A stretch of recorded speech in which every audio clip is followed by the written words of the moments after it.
وروسته له هغه چې اسلامي امارت په پایتخت کابل کې د افغانستان د 14 ولایتونو د علماو د یوې لویې غونډې د جوړېدو خبر ورکړ،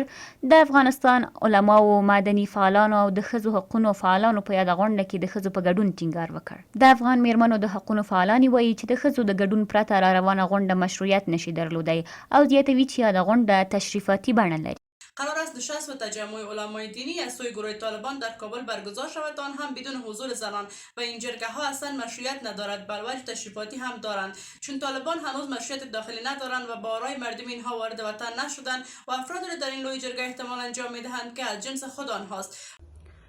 نشست یا گردهمایی گروه طالب را به چند دلیل ما یک نشست مشروع، یک نشست با نتیجه نمیدانم. این نشست یک نشست مهم جدی سرنوشت‌ساز نیست، بلکه یک نشست یک تعداد ملاهای قدرتمند با یک تعداد از ملاهای بی قدرت است. یو شمیر نور هم ورته نظر لري او پر روانه غونډه کې د ټولو قومونو په ګډون ټینګار کوي، خو زیاتوي هر هغه غونډه چې فکری، قومي او جنسیتي بڼه ولري نشي کولای د افغانستان روان بحراني وضعیت ته د پای ټکی کېږدي. بنان امیدوار هستیم که یک چنین نشست ها با حضور پررنگ همه اقشار جامعه افغانستان، خصوصا زنان افغانستان به عنوان قشر آسیب پذیر و دردمند و قربانی واقع شده در بدبختی های افغانستان بتانه تجلی پیدا بکنه. هر آن نشستی که تک فکری، تک جنسیتی و تک صنفی در افغانستان باشه نزد مردم افغانستان مردود و ناقص است و نمیتونه حلال مشکلات و دردهای کنونی افغانستان باشه و نه هم میتونه که راه حل‌هایی را پیشنهاد بکنه که او همه شمول باشه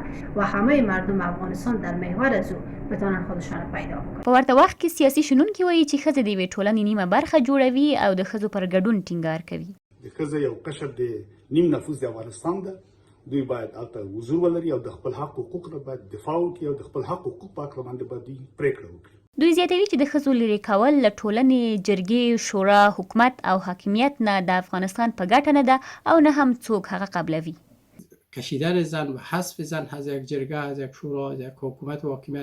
و حاکمیت مردانه را تمثیل کردن نه به نفع افغانستان است، نه کسی او را میپذیره و نه ما میتونیم کلمه ملی را به او جرگه و حکومت و حاکمیت و نظام و شورا و پارلمان بگذاریم که زنها درش نباشه، علمای علوم دیگه نباشه. د یادولو وړ ده چې ټاکل شوې وه د علماو یاده لویه غونډه نن چهارشنبه پیل شي، خو د یو لړ مشکلاتو له امله سبا پنجشنبې ته وځنډېدله. ومو غوښتل په دې تړاو د اسلامي امارت نظر هم له ځانه سره ولرو چې آیا دوی په دې غونډه کې ښځو ته د ګډون حق ورکوي او که نه، خو د مقررو اړیکو سره بیا هم بریالي نه شو.